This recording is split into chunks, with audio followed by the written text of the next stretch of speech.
Hugo Paletta, bonjour et merci de nous rejoindre à l'Humanité pour éclairer un petit peu l'actualité qui se succède à un rythme effréné en ce moment, à la fois en France et à l'international, hein, on l'a vu. Mais évidemment, si on vous a invité aujourd'hui, c'est pour parler avant tout de ce qui est en train de se produire chez nous politiquement.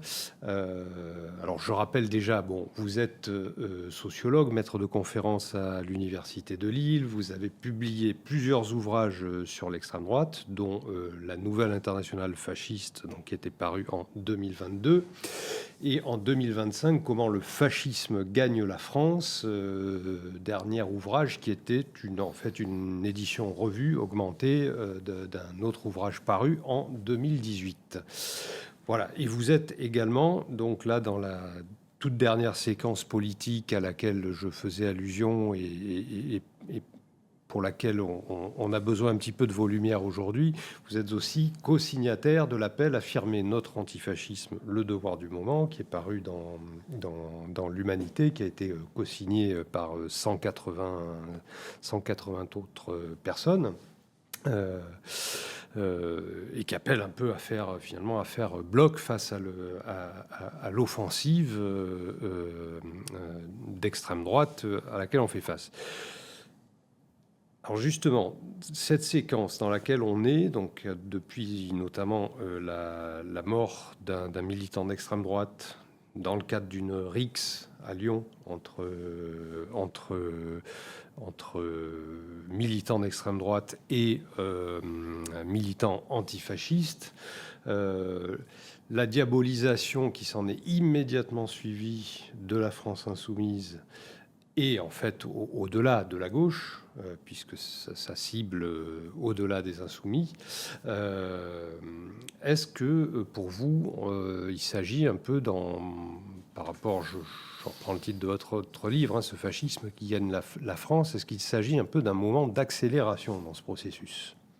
Oui, dans le livre, je parle de processus de fascisation et l'idée que je développe, c'est que c'est pas un processus linéaire, c'est pas quelque chose qui serait progressif, c'est quelque chose qui en quelque sorte c'est un processus qui connaît des sauts qualitatifs, des moments effectivement de bascule où les rapports de force idéologiques et politiques se modifient et potentiellement ici se modifient au détriment d'une gauche de rupture et d'émancipation ou même de toute forme d'alternative de gauche et en faveur d'une option fasciste, fascisante, néo-fasciste. On pourra discuter éventuellement les termes dans la discussion. Ici, il y a à mon avis deux aspects qui sont liés l'un avec l'autre, mais qui sont importants dans la situation. Le premier, le plus évident dont vous avez parlé, c'est la diabolisation effectivement de la France insoumise. Au nom de la responsabilité politique qu'elle porterait dans la confrontation physique violente entre antifascistes et fascistes qui a conduit à la mort de ce militant néofasciste qui était Quentin Desranques. Donc diabolisation de la France insoumise, diabolisation des antifascistes lyonnais, mais plus largement de toute la constellation antifasciste, de tous les collectifs antifascistes, d'une certaine manière des valeurs antifascistes qui sont une des valeurs cardinales et unifiantes de la gauche, et donc derrière toute cette diabolisation, la diabolisation de la gauche, et notamment évidemment de la gauche qui lutte, de la gauche qui résiste, de la gauche qui existe sous cette forme-là, en tout cas dans ce pays, et qui est vivace, en particulier depuis 10 ans, je dirais depuis le cycle ouvert par les luttes massives, les luttes populaires de masse contre la loi travail, et qui cycle, séquences dans lesquelles se sont succédées toute une série de luttes populaires de masse, donc loi travail, gilets jaunes, la double mobilisation contre la réforme des retraites, mobilisation écologiste, Notre-Dame-des-Landes jusqu'à Sainte-Soline en passant par Sivins, etc. Lutte antiraciste de masse à l'été 2020. Donc d'une certaine manière, il y a, à travers ce dénigrement systématique et brutal des antifascistes et de la France insoumise, il y a la tentative, je crois, progressivement d'anéantir l'idée même d'une gauche de ce type-là. Une gauche qui résiste et qui propose une alternative de société à ce capitalisme néolibéral, racial, patriarcal, écocide, etc. Lié à ça, il y a la normalisation de l'extrême droite. Mhm. Il y a la normalisation de l'extrême droite, puisque d'une certaine manière, on déplace le discrédit et on déplace en quelque sorte le cordon sanitaire. C'est toute la proposition de quelqu'un comme Aurore Berger, qui appartient à la Macronie, qui n'appartient pas au RN, qui n'appartient même pas à LR, qui appartient à la Macronie, et proposition qui, de fait, a été portée par d'autres. Éric Ciotti, quand il proposait de dissoudre la France Insoumise il y a quelques années, en tant que principal dirigeant des Républicains à l'époque, mais aussi évidemment le RN. Ce qui se profile, c'est non seulement la normalisation de l'extrême droite, mais l'union des droites sous hégémonie du RN. Bon, puisque de toute façon, il n'a échappé à personne à droite, aussi bien du côté des Républicains que du côté de la Macronie, que dans les rapports de force internes aux droites, c'est de toute façon le RN qui est en avance, qui donne le ton en quelque sorte aujourd'hui et qui est présenté comme gagnant dans tous les sondages pour les élections présidentielles de 2027. Ça ne veut pas dire qu'ils vont gagner, mais en tout cas, je pense qu'à droite, on part avec ce pronostic-là. Or, il y a cette idée qui, d'une certaine manière, est cohérente de leur point de vue, que la seule manière de faire face à la crise politique très profonde dans le pays, la crise de représentation politique, la crise d'hégémonie, aurait dit Gramsci, et cette crise de fait de quasi-ingouvernabilité, la seule manière de faire face, c'est d'unifier les deux blocs, le bloc dit central, qui n'est pas du tout un bloc centriste, c'est un bloc très droitier, même très à droite, du point de vue des politiques qui sont menées, et le bloc de l'extrême droite historique, largement dominé par le RN. Et que ça permettrait effectivement de solidifier le champ politique, de le restabiliser, et du point de vue là du patronat, il faut relire le livre de Laurent Mauduit de ce point de vue-là, puisque le patronat examine tout ça avec attention, de permettre de faire enfin, d'aller jusqu'au bout de l'agenda de destruction sociale, notamment de la Sécu, de la protection sociale, des services publics, etc., que le patronat attend et qu'il attendait de Emmanuel Macron. Et Emmanuel Macron n'est pas du tout allé au bout de cet agenda parce que précisément, il a rencontré des résistances de son point de vue inattendues sur le terrain social, mais aussi sur le terrain politique, puisqu'il a quand même perdu 3 élections depuis 2022, la législative de 2022, où il n'a pas eu la majorité au Parlement, en 2024 aux européennes, puis aux législatives après la dissolution. Donc il faut en quelque sorte régler ce problème du point de vue des classes dominantes, et ils ont bien compris d'une certaine manière que l'union des droites, de fait sous hégémonie RN, sur un modèle un peu à l'italienne en quelque sorte, est une option possible et une option crédible pour eux. C'est une stratégie donc concertée, quelque part. Disons que je pense que toute la situation objective tend vers cela. Et qu'effectivement, il y a à droite des gens qui y pensent très fortement. Il n'y a pas un stratège ou une sorte de comité central qui penserait cette stratégie de manière extrêmement consciente et réfléchie. Il y a toute une série d'acteurs qui tâtonnent dans ce sens-là.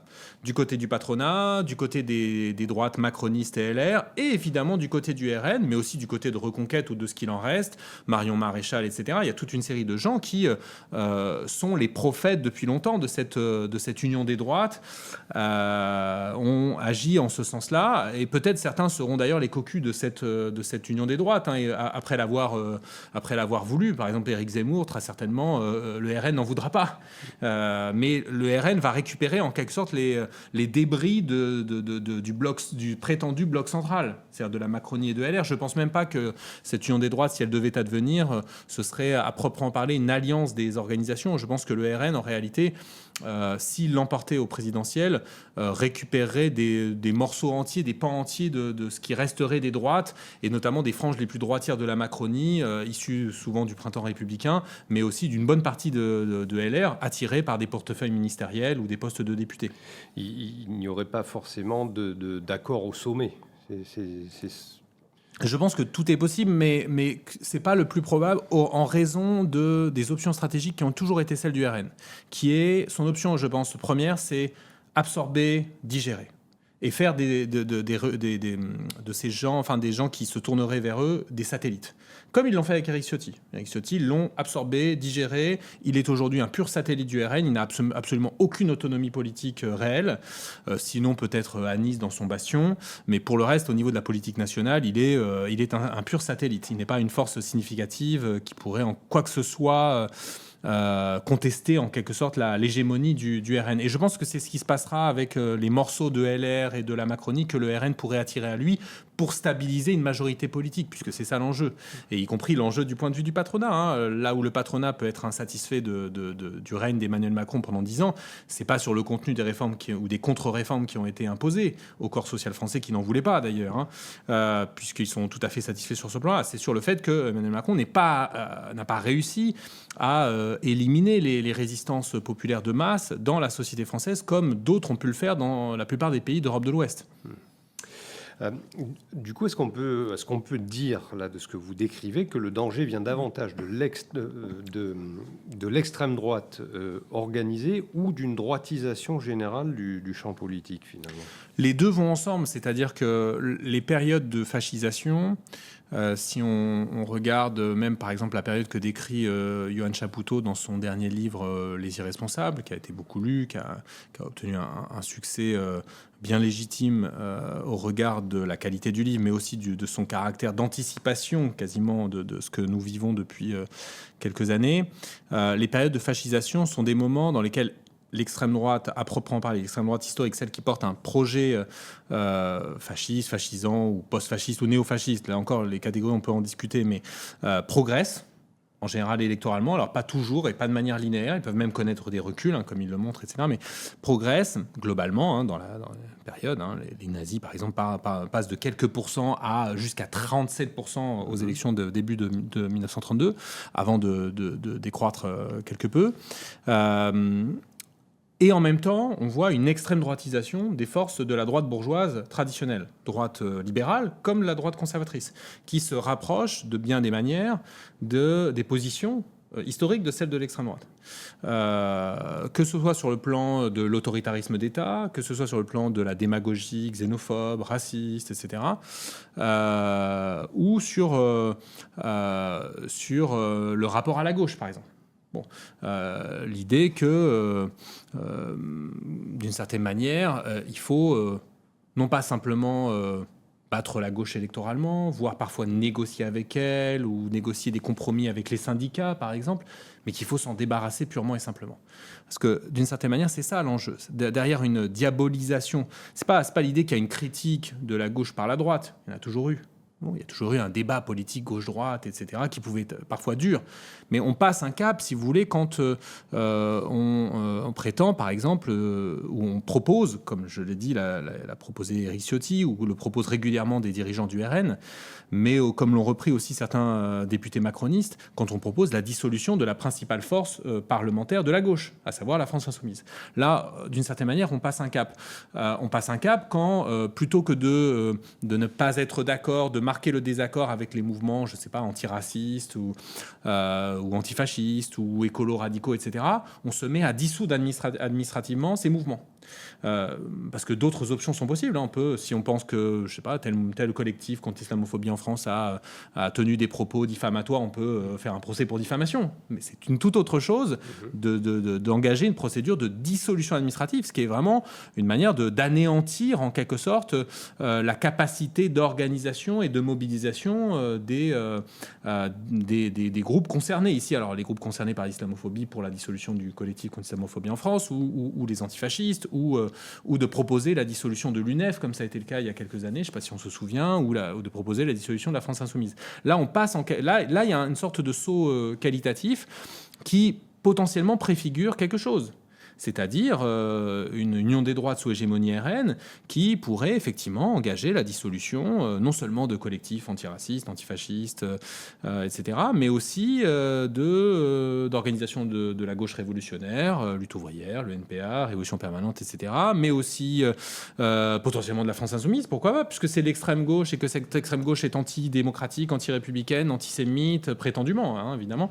Et puis pourquoi pas des syndicats combatifs de la CGT par exemple, de Solidaires, parce qu'ils font des grèves au moment des congés de Noël, etc. Enfin, je pense que tout est possible dès lors qu'on met le doigt dans cet engrenage-là. Vous avez parlé tout à l'heure d'Aurore Berger, enfin de personnalités de la Macronie qui s'inscrivent dans cette stratégie-là. Le macronisme, au départ, Macron arrive au pouvoir pour faire barrage. Est-ce que le macronisme, au final, ça a été plutôt un accélérateur ou un accompagnateur qui essaye de tirer maladroitement parti de la situation pour se maintenir au pouvoir? Alors, il est parvenu au pouvoir pour faire barrage, enfin, en tout cas en utilisant cette stratégie du barrage. Bon, il est arrivé au pouvoir en réalité avec un agenda, je le disais tout à l'heure, d'aller jusqu'au bout de l'agenda néolibéral de destruction des conquêtes sociales, avec cette idée que la France était en retard par rapport à des sociétés comme l'Allemagne, l'Angleterre ou même l'Italie. Je rappelle que l'Italie, à ma connaissance, l'âge de départ à la retraite, par exemple, est de 70 ans aujourd'hui. Donc évidemment, du point de vue du patronat français, le maintien de toute une série de conquêtes sociales, ou en tout cas le fait que ces conquêtes n'ont été rognées encore que relativement marginalement de leur point de vue. Évidemment, du point de vue des salariés, les régressions sont très importantes. Mais eux, ils ont l'impression de pas du tout être allés au bout de ce qu'ils voudraient en termes de privatisation, en termes de notamment sur la sécurité sociale, par exemple, qui en quelque sorte c'est des centaines de milliards d'euros qui échappent à la capitalisation boursière et donc à la valorisation actionnariale, au profit, etc. Bon, donc il y a encore de leur point de vue, il y a beaucoup à faire. Donc Macron avait cette mission-là, en quelque sorte. Il avait ce mandat-là, du point de vue de la bourgeoisie, c'est d'aller aussi loin que possible dans la destruction de ces conquêtes sociales de la classe travailleuse au XXe siècle, en fait. Il a utilisé effectivement à 2 reprises la tactique du barrage. Bon, c'était en quelque sorte compréhensible de son point de vue. C'était une manière confortable de se faire élire.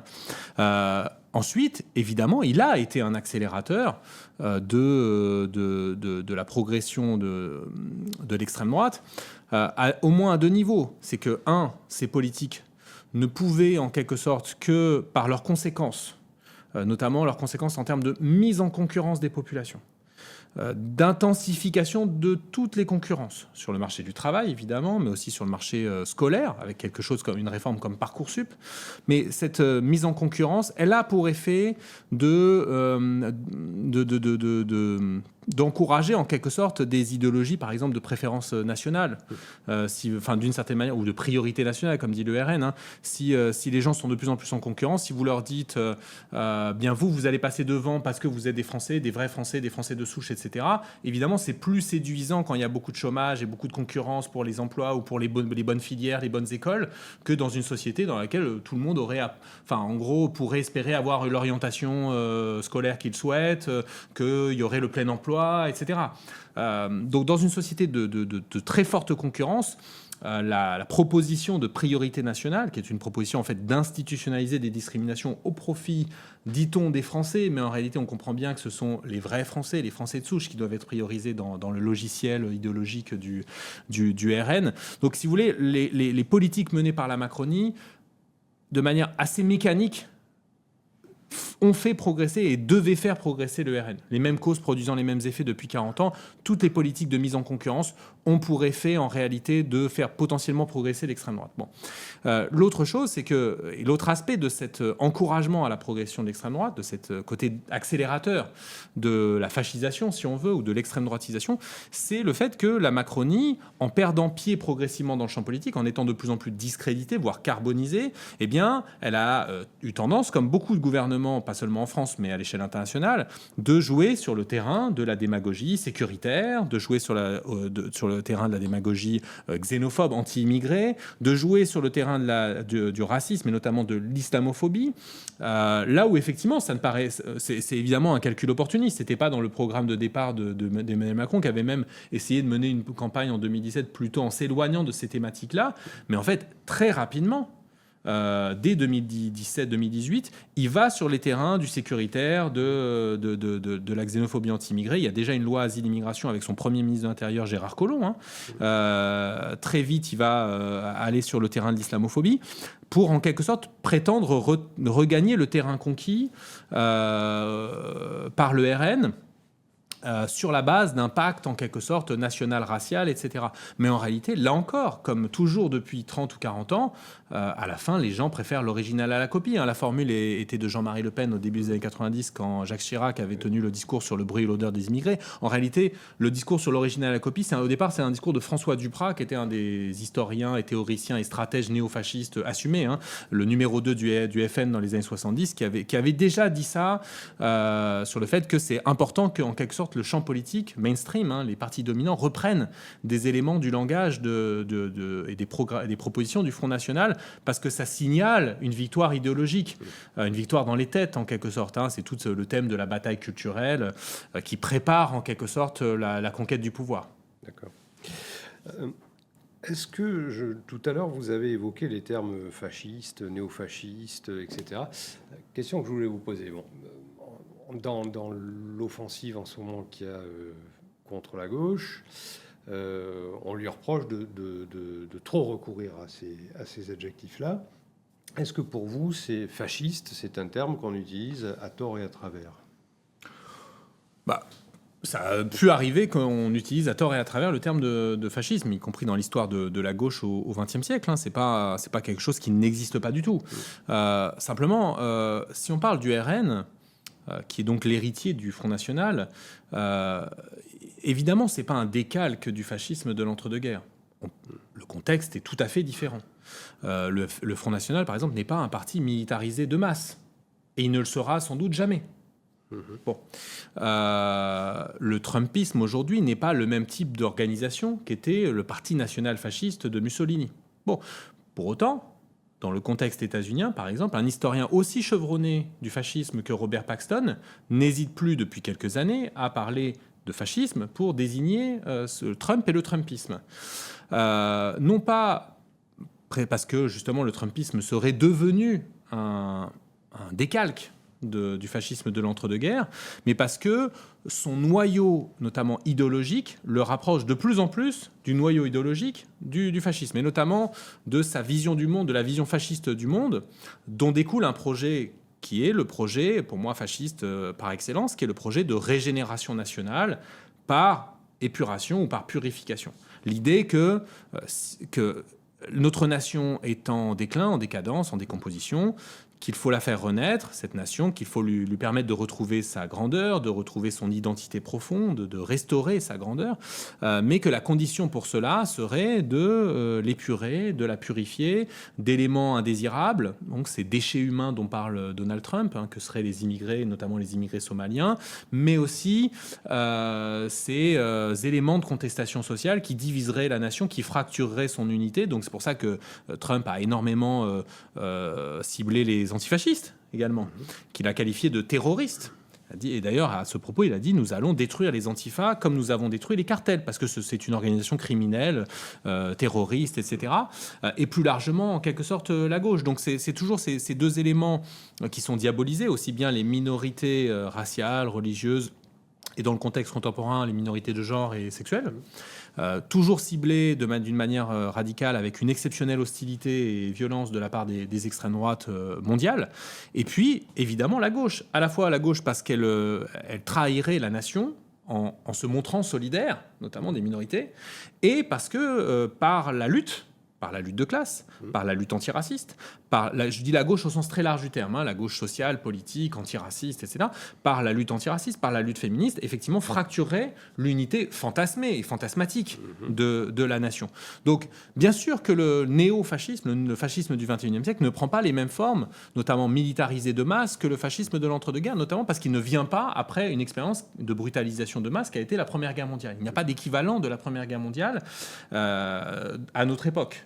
Et c'est effectivement la Première Guerre mondiale qui, dans le contexte donc post-1918, a fourni en quelque sorte le matériau humain qui ensuite s'est enrôlé dans les milices de masse. Alors évidemment, si on dit le fascisme, c'est forcément les milices de masse, il n'y a a priori pas de fascisme, sinon peut-être dans le fascisme indien, dans le mouvement suprémaciste hindou au pouvoir depuis une dizaine d'années, avec Narendra Modi, qui, lui, ce mouvement dispose pour le coup de milices de masse, mais dans la plupart des cas, les extrêmes droites, effectivement, il y a des groupuscules très violents qui commettent des agressions, etc., mais ils n'ont pas un caractère caractère de masse, comme les sections d'assaut en Allemagne dans les années 20 et 30, ou les squadristi italiens, là encore, au début des années 20. Moi, ce que je crois, c'est que ce qui a persisté, c'est ce projet fondamental, ce projet fasciste de régénération par purification ou par épuration, et qu'il s'est donné des formes organisationnelles et stratégiques différentes et plus adaptées en quelque sorte à notre contexte contemporain. Il me semble que vous parlez par ailleurs aussi de fascisme culturel, ou d'un fascisme qui ne serait plus fondé sur comment dire, comme dans les années 30, sur l'appartenance à un peuple, mais là, cette fois-ci, sur des cultures qui viendraient menacer la nôtre, finalement. Ici, ce qui est en jeu, pour moi, là, dans cette affaire, c'est la manière dont on construit un ennemi de l'intérieur. Dans le contexte de la fin du 19e siècle et du début de la première moitié du 20e siècle, disons, le racisme pseudo-biologique a eu en quelque sorte le premier rôle. Notamment dans l'antisémitisme tel qu'il se développe ou tel qu'il se remodèle et se développe et se diffuse à partir de la fin du 19e siècle et va imprégner effectivement notamment le fascisme allemand, le nazisme. Il y a cette forme spécifique qui est ce racisme à prétention biologique. La race, la pureté de la race, l'inégalité des races, la nécessité de purifier la race, etc., pour que la race ne soit pas abattardie, affaiblie, etc. Bon.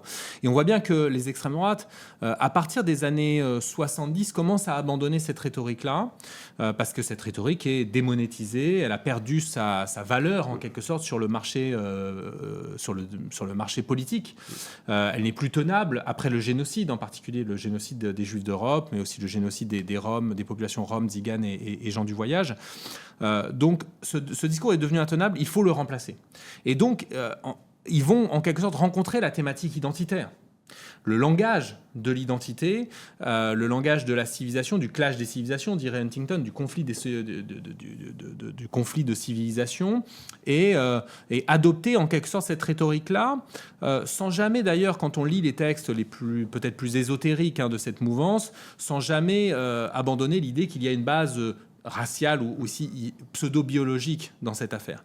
Mais ce qu'ils vont mettre en avant, c'est l'identité, la défense de l'identité française ou européenne ou occidentale, le fait que les cultures sont incompatibles, que pour qu'une culture se développe, elle doit se développer de manière séparée vis-à-vis des autres cultures, et donc vont développer ce qu'on appelle parfois l'ethno-différentialisme, qui est pour moi en fait une modalité du racisme via la culturalisation du racisme antérieur en quelque sorte. L'idée que des populations sont inassimilables, non pas pour des raisons pseudo-biologiques, mais essentiellement pour des raisons culturelles. Mais vous remarquerez que ça fait une belle jambe à ceux qui sont discriminés, exclus, stigmatisés, disqualifiés, diabolisés et potentiellement expulsés, déportés, de l'être au nom de caractéristiques pseudo-biologiques ou au nom de caractéristiques culturelles essentialisées. Donc ça ne change pas grand-chose à l'affaire, in fine, en quelque sorte. D'une certaine manière, ça permet au racisme de mieux se dissimuler à travers notamment le fait que certains ou certaines populations, notamment musulmanes, seraient donc inassimilables, seraient presque congénitalement, d'un point de vue culturel, l'ennemi de la civilisation européenne et l'ennemi plus généralement, par exemple, des droits des femmes, l'ennemi des juifs.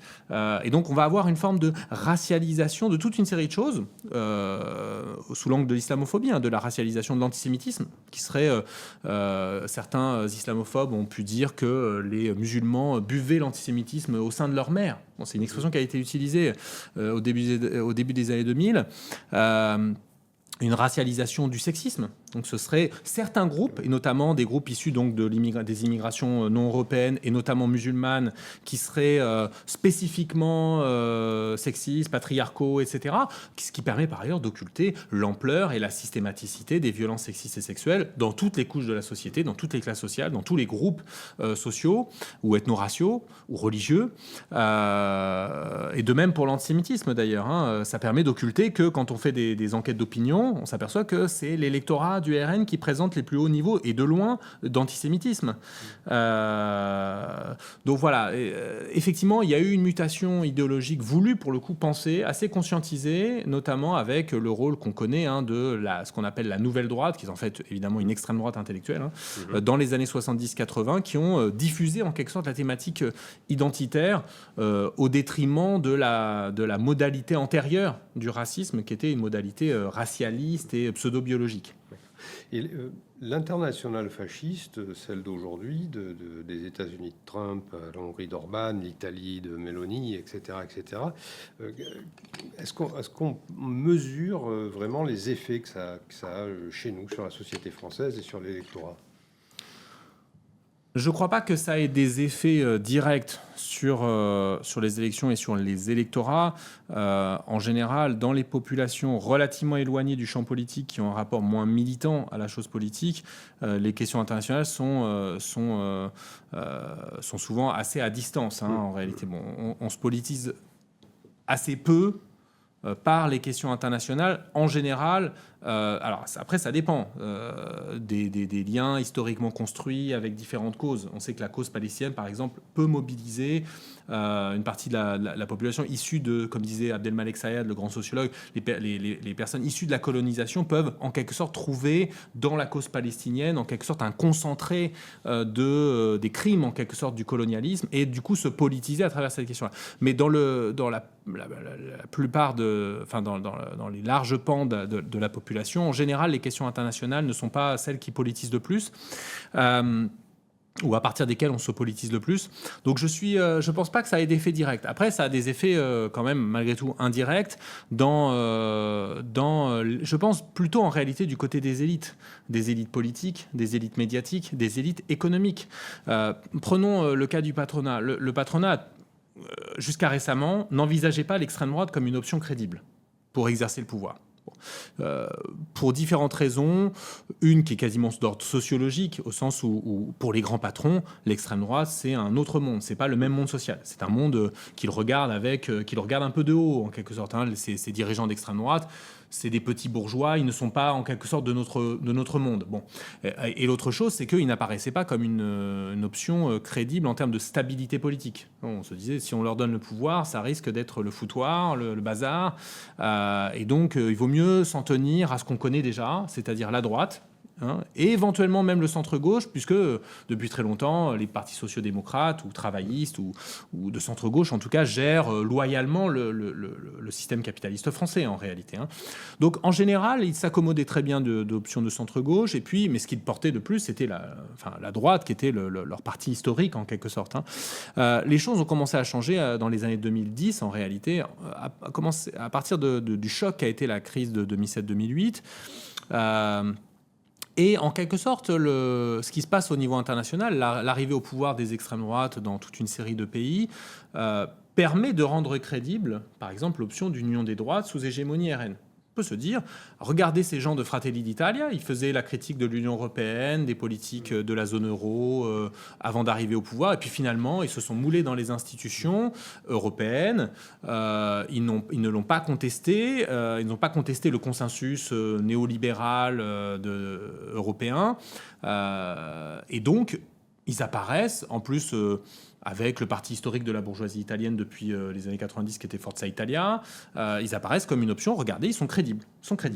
Et donc ça résout potentiellement un des problèmes du RN, qui est que nulle part et jamais l'extrême droite n'est parvenue au pouvoir sans l'assentiment et n'est parvenue à rester durablement au pouvoir sans l'assentiment du patronat. Donc ils ont besoin de cet assentiment. Et d'une certaine manière, les expériences internationales fournissent un brevet, alors en pointillé en quelque sorte, parce qu'ils ne sont pas encore au pouvoir, le RN, mais ils fournissent en pointillé un brevet de respectabilité et de crédibilité pour les élites notamment patronales, mais aussi pour les élites politiques qui se disent on peut discuter avec eux, puisque regardez, nos partenaires en Italie le font. Ils sont dans le même parti européen, le Parti populaire européen, au Parlement, les Républicains. Donc, pourquoi ne pas discuter, négocier avec le RN ? Eux l'ont bien fait. Et eux sont parvenus comme ça à rester au pouvoir. Et c'est ce que je disais, c'est le premier levier dont disposera le RN pour attirer des politiciens bien établis de la droite bourgeoise traditionnelle, c'est la promesse de portefeuille ministériel. Je rappelle que historiquement, tous les gouvernements d'extrême droite au XXe siècle comportaient plus de ministres de la droite traditionnelle que de ministres d'extrême droite. Dans le premier gouvernement nazi, Oui. il y avait deux seulement ministres issus du parti nazi, dans mon souvenir. Hein. Oui. Ils avaient exigé deux choses essentiellement. Hein. La chancellerie pour Hitler, donc Premier ministre, et La police. et le ministère de l'Intérieur pour Göring. Donc, pour contrôler la police et se lancer en chasse des opposants, etc. Donc voilà, les expériences internationales, elles fournissent ça. Je ne pense pas qu'elles aient un effet très important sur un effet direct très important sur les électorats, cela dit. D'accord. Dans votre livre, vous expliquez que malgré cette vague qu'on a l'impression de nous voir arriver dessus, il n'y a pas de fatalité. Et vous appelez même à finalement apprendre à redevenir antifasciste. Donc là, dans la situation d'aujourd'hui, on ne parle pas du fascisme d'antan, mais là, aujourd'hui, qu'est-ce que ça voudrait dire être antifasciste? Est-ce que c'est des alliances électorales? Est-ce que c'est, je ne sais pas, une idéologie, un programme? Comment on est antifasciste aujourd'hui, selon vous? C'est une question importante parce que une fois qu'on a dit que la menace à laquelle on fait face serait une menace fasciste, on n'a pas la stratégie clé en main. Certains, à partir de là, vont dire il faut rentrer en clandestinité et pratiquer la lutte armée. Et d'autres, à l'opposé, vont dire si on est face au fascisme, il faut qu'on fasse des alliances les plus larges possibles, y compris avec une droite respectable. Genre, je sais pas, Dominique de Villepin. Bon. Donc, tout en quelque sorte reste à discuter une fois qu'on a constaté en quelque sorte le danger. En sachant qu'au XXe siècle, personne, en quelque sorte, en tout cas dans la première moitié du XXe siècle, personne n'est sorti,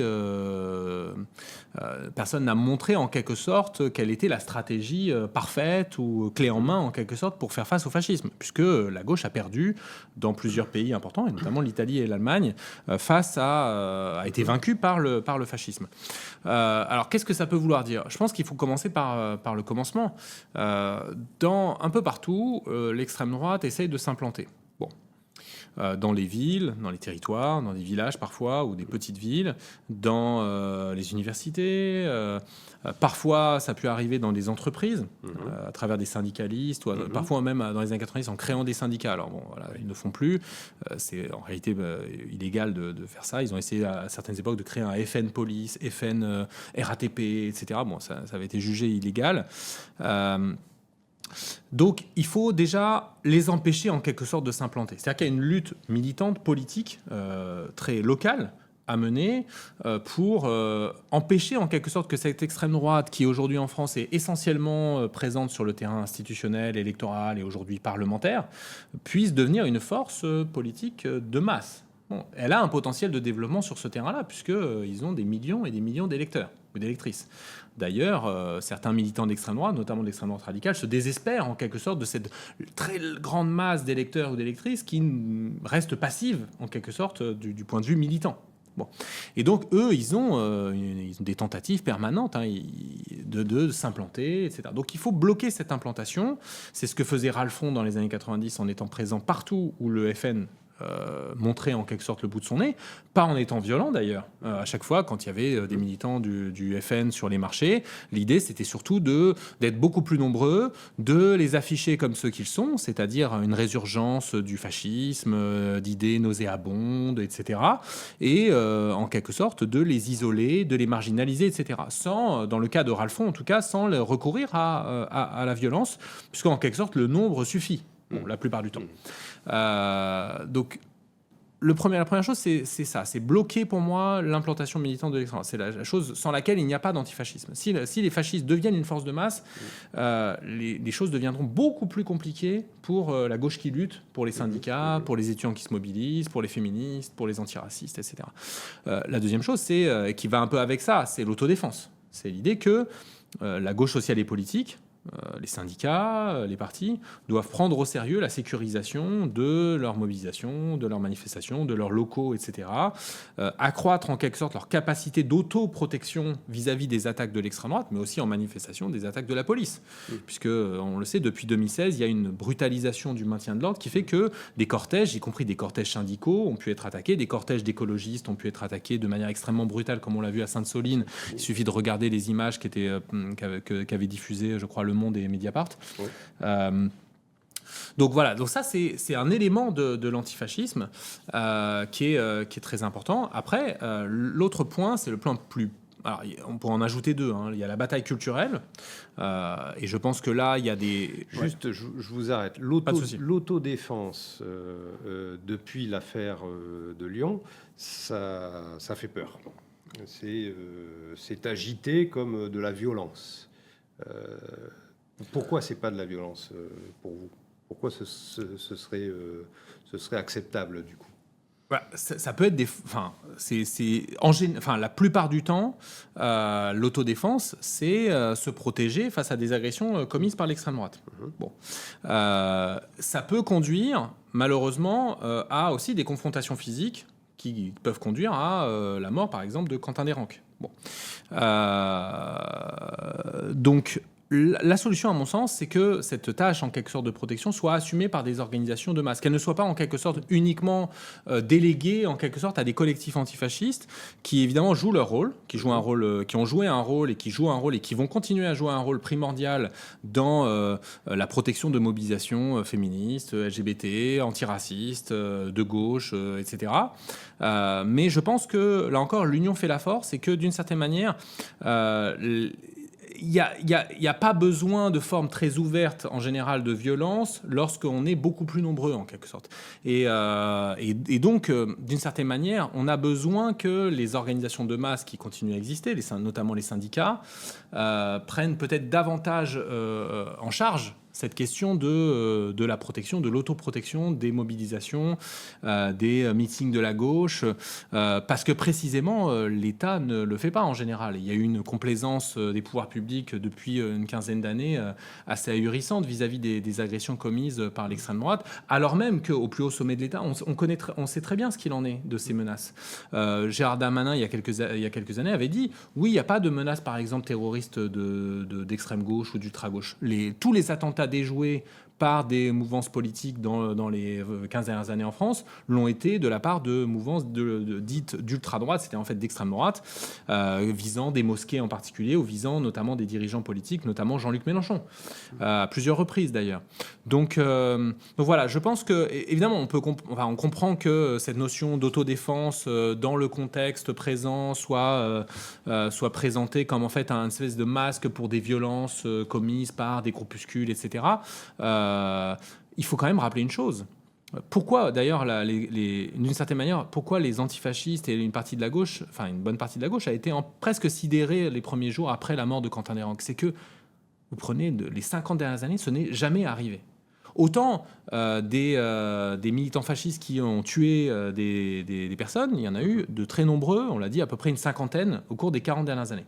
Bon, plus de 50 d'ailleurs, plutôt 55 autour de ça. Bon, si on compte les toutes dernières années de 85 jusqu'à aujourd'hui. Bon, autant les morts attribués à l'ultra-gauche le sont en fait, c'est je crois 5 morts avant la mort de Quentin Desranques. C'était 4 d'actions directes, qui renvoie en fait finalement à une autre séquence politique qui était celle des longues années 70, et donc d'une certaine manière dans un contexte de déclin des luttes, la tentation de l'action minoritaire armée, etc. Et une confrontation entre supporters du PSG au début des années 2000 qui a, il me semble, dans mon souvenir, conduit à la mort d'un membre du COP Boulogne, des Boulogne Boys, etc. Mais aucun militant antifasciste, aucun collectif antifasciste n'avait jamais attribué de mort à des luttes antifascistes, à des militants antifascistes, à des collectifs antifascistes au cours des 45 dernières années. Je ne sais pas pour les années 70, il faudrait se renseigner.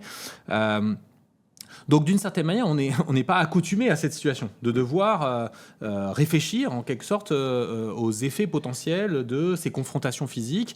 Et vu le niveau de complaisance des pouvoirs publics vis-à-vis des agressions de l'extrême droite, c'est presque miraculeux qu'il n'y ait pas eu davantage en quelque sorte de morts, notamment dans le contexte lyonnais, notamment parce que l'extrême droite a sorti plusieurs fois, des militants d'extrême droite ont sorti plusieurs fois des couteaux, soit contre des jeunes hommes, en général noirs ou arabes, soit comme ils l'ont fait par exemple ils voulaient attaquer des supporters marocains au soir de la demi-finale France-Maroc il y a quelques années, soit contre des militants ou militantes de gauche, LGBT, antiracistes, etc.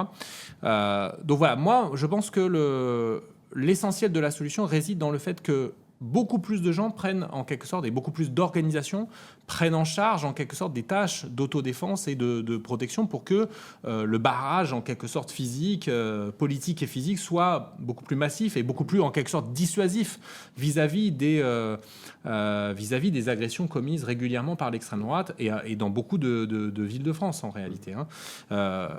Au-delà des chiffres, ce que montre l'enquête d'Isabelle Sommier mais aussi de Nicolas Lebourg, c'est qu'il y a deux modes opératoires qu'on attribue à l'extrême droite et à l'extrême gauche, enfin qu'on peut voir se dégager. L'extrême droite attaque des individus, des personnes, en raison de ce qu'ils sont, ou des idées qu'ils défendent. Donc des militants de gauche ou syndicalistes, etc. Mais aussi des personnes racisées, non blanches, noires ou arabes notamment, des personnes musulmanes, des personnes LGBT, etc. À l'inverse, la plupart des violences qu'on attribue à la gauche radicale ou à l'extrême gauche sont en fait des violences sur des biens. Des vitrines pendant les manifestations, des abribus, des distributeurs bancaires, etc. Et relativement peu de violences sur des personnes, et en général sur des policiers qui sont très armés et très protégés en quelque sorte en termes de matériel, etc. Ce qui n'est évidemment pas ce qui est une situation totalement asymétrique vis-à-vis entre la dite ultra-droite et la dite ultra-gauche.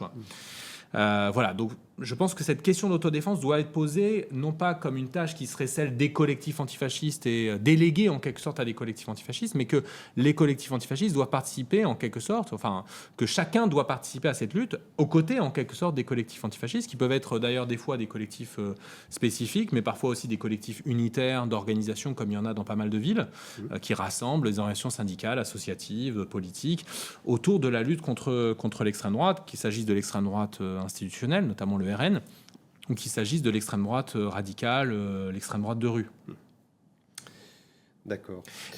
Oui, donc dans l'antifascisme... Oui, alors voilà. Du coup, on a fait un écart là-dessus, mais effectivement, vous alliez aborder aussi sur la question politique.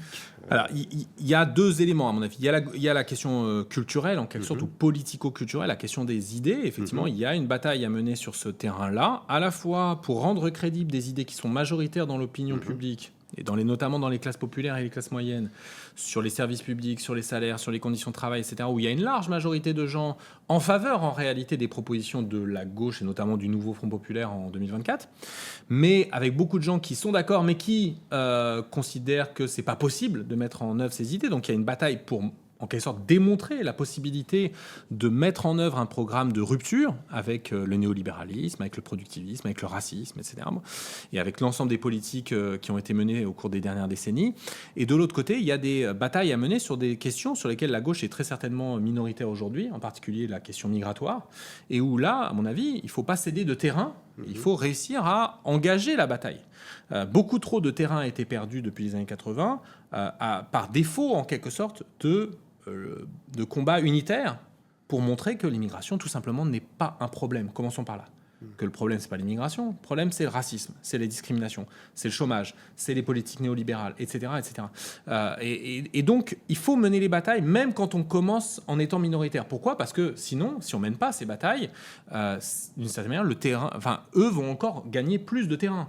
Ralphon disait, leurs avancées sont faites de nos reculs. Plus on recule, plus on accepte de reculer, ou plus on met les questions sous le tapis en se disant c'est des questions sur lesquelles on est minoritaire, et sur par exemple l'islamophobie, sur par exemple la xénophobie anti-immigrée, sur les questions sécuritaires.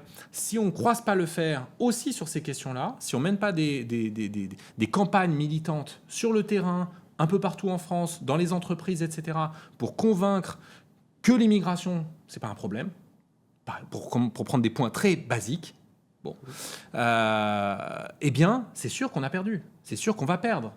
Notamment parce que les médias dominants vont mettre cette question-là au centre de l'agenda, qu'on le veuille ou non. On l'a bien vu en 2022, ils ont propulsé Zemmour au centre de l'arène politique et on n'a pas cessé de parler d'immigration et d'islam pendant des mois. Donc, d'une certaine manière, si on ne prend pas au sérieux ces questions-là, si on les met en permanence sous le tapis et on ne veut pas en parler, etc., en quelque sorte, on n'affronte pas le défi qui nous est posé. C'est-à-dire que malheureusement, on ne choisit pas le terrain entièrement, en tout cas, on ne choisit pas le terrain politique sur lequel on milite. Et d'une certaine manière, qu'on l'apprécie ou pas, Jean-Luc Mélenchon, son succès à la présidentielle de 2022 a montré qu'on pouvait tout à fait défendre des positions qui peuvent apparaître à l'échelle de la société française minoritaire sur la question justement de l'islamophobie ou de violence policière, tout en défendant un programme assez classique en matière économique et sociale à gauche, qui était globalement aussi le programme qui était défendu par certains côtés par Fabien Roussel, qu'ils avaient défendu d'ailleurs en commun en 2012 et 2017, dans le cadre du Front de gauche ou de la première campagne de Mélenchon sous les couleurs de la France insoumise, et qu'on pouvait faire les deux et obtenir un réel succès populaire, et notamment dans une partie des classes populaires au moins, plutôt urbaines, et aussi dans la jeunesse.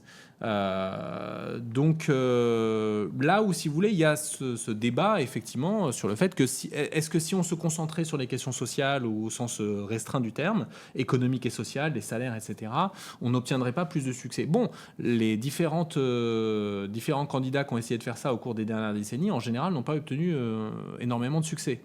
En refusant en quelque sorte par exemple de défendre en quelque sorte explicitement les musulmans et les musulmanes, par exemple, contre l'offensive islamophobe qui sévissait à travers Éric Zemmour.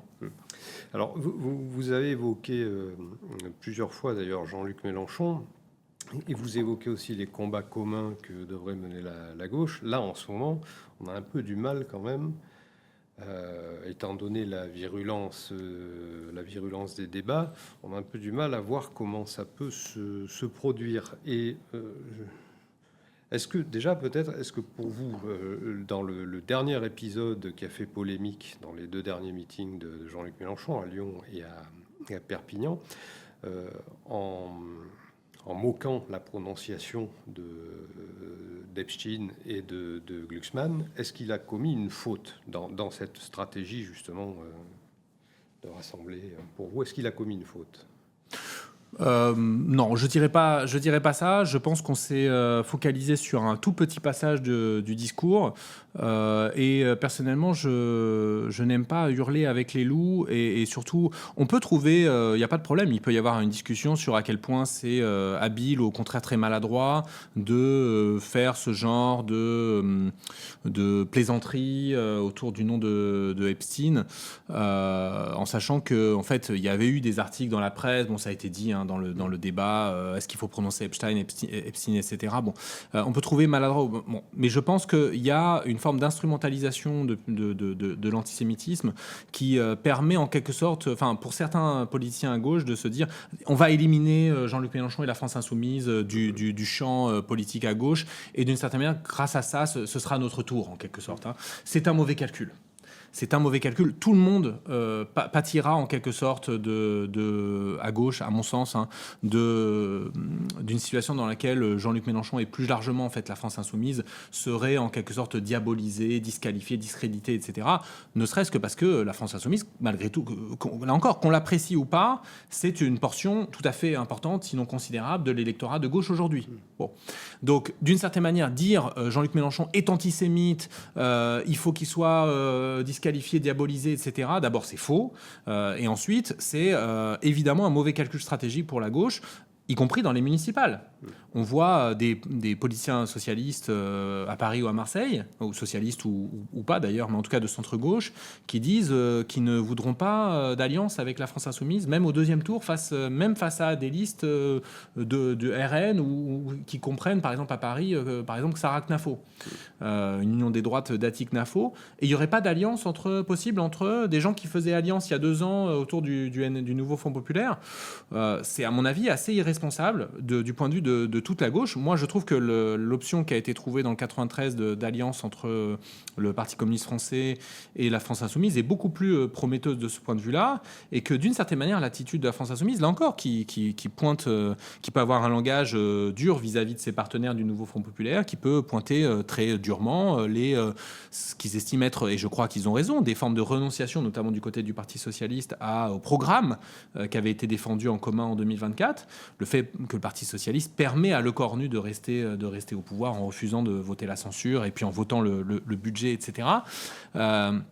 Mais la France insoumise a proposé quand même dans les 4 dernières années des unions, que ce soit la NUPES puis le NFP, propose, malgré les désaccords qui peuvent être relativement importants au premier tour, de faire des fusions techniques ou des alliances selon les configurations à Toulouse, à Paris, à Marseille, etc., pour empêcher la droite et l'extrême droite de parvenir de conquérir ces villes. Donc voilà, moi je pense que l'unité, ça c'est un point général, l'unité est nécessaire. On ne pourra pas battre l'extrême droite de manière fragmentée. Aucune organisation, d'ailleurs, ni la France insoumise ni personne d'autre, n'a suffisamment de surface sociale, de puissance, d'implantation électorale ou sociale pour vaincre à elle seule l'extrême droite. C'est pareil dans le champ syndical. Aucune organisation. Donc on a besoin de l'unité. Après, ça veut pas. Il faut faire deux précisions ensuite. Le périmètre de cette unité n'est pas donné une fois pour toutes. C'est-à-dire qu'en quelque sorte, il doit être redéfini à chaque étape. Il y a eu les 4 principales organisations de gauche, plus quelques-unes d'ailleurs, le NPA, etc., mais donc le PS, les Verts, le PC et l'AFI qui étaient dans le nouveau Front populaire. Peut-être que la formule unitaire dans l'immédiat à venir ne sera pas celle-ci. Ce sera peut-être 2 ou 3 de ces organisations plutôt que 4, et peut-être quelques autres d'ailleurs, plus petites, plus marginales, etc., en complément. Donc on ne sait pas exactement quel sera le périmètre, mais je crois que la recherche de l'unité au plan local, quand on cherche à faire par exemple des collectifs contre l'extrême droite, ou au plan national, la recherche de l'unité est fondamentale. Il faut en permanence être dans une démarche unitaire, une démarche où on interpelle ses partenaires sur le fait qu'on a besoin de l'unité pour gagner. Bon. Et l'autre chose, c'est que l'unité est un combat sur le programme, sur la ligne. C'est-à-dire qu'en fait, c'est pas parce qu'on se dit qu'il faut mener un combat unitaire, qu'il faut chercher l'unité, qu'on ne mène plus de bataille sur la question du projet, du programme, etc. Il y a une bataille de ligne à gauche, parce qu'il y a 2 polarités inconciliables. Il y a la polarité Glucksmann. Je parle de la gauche dans son sens habituel. Je veux dire, pour moi, effectivement, Glucksmann n'est pas à gauche, mais au sens historique du terme. Mais bon, de fait, dans ce qu'on appelle la gauche, il y a 2 polarités inconciliables. Il y a un projet d'accompagnement du néolibéralisme qui a été celui de la droite, du PS, depuis très longtemps en réalité, et qui a été celui de François Hollande pendant son mandat, qui est aujourd'hui celui de Glucksmann et d'une bonne partie du Parti socialiste. Et puis il y a une option de rupture avec les politiques néolibérales, anti-migratoires, islamophobes, pro-Israël, etc., qui est aujourd'hui incarnée à l'échelle de masse par la France insoumise. Et donc il faut mener ces discussions-là, il faut mener ces batailles. L'unité, c'est pas tout le monde ferme sa gueule. L'unité, c'est aussi c'est un périmètre dans lequel on discute. Et d'ailleurs, dans les quelques villes où se sont maintenues des structures du nouveau Front populaire, il y a eu ces discussions sur quel doit être le programme d'une gauche, y compris au niveau municipal. Qu'est-ce qu'elle doit faire, par exemple, sur les questions de police municipale, de vidéosurveillance, sur des questions de à quoi on alloue le budget, qu'est-ce qu'on va faire avec le budget de la municipalité. Enfin, les débats se posent à tous les niveaux, en quelque sorte. Bon. Donc voilà, ça ne veut pas dire qu'il ne faut pas chercher l'unité face à l'extrême droite, l'unité de la gauche, mais ça veut aussi dire qu'on continue de batailler sur des points de projet et de programme. Mais c'est pour moi tout à fait irresponsable de jeter des anathèmes du type Mélenchon antisémite, etc. Enfin, là, ça veut dire qu'effectivement, on abdique complètement sur la possibilité d'un front de la gauche contre l'extrême droite, puisqu'on dit en quelque sorte ces gens-là sont infréquentables. Autant dire autant dire déjà qu'on a perdu. Et ce front, il est quand même... Donc on voit là, c'est au sein même de la gauche que ça tiraille comme ça. Or, pour l'année prochaine, battre l'extrême droite, il faut une majorité. Donc élargir encore davantage ce front antifasciste, c'est jouable pour vous? On peut trouver des antifascistes au-delà de la gauche? Je pense que l'élection de 2024 avait montré que, en tout cas, c'était pas gagné pour le RN sur les configurations de deuxième tour. C'est sûr que là, le chemin apparaît comme une sorte de trou de souris pour une victoire de la gauche en 2027, si on suit tous les sondages, là encore. Bon, on se souvient que tous les sondages donnaient aussi le RN gagnant aux législatives anticipées de 2024, tous sans exception. Certains prétendaient qu'il y aurait une majorité absolue pour le RN, d'autres une majorité relative, mais aucun ne donnait le NFP, le Nouveau Front Populaire, gagnant. Or, c'est bien le Nouveau Front Populaire qui l'a emporté au deuxième tour.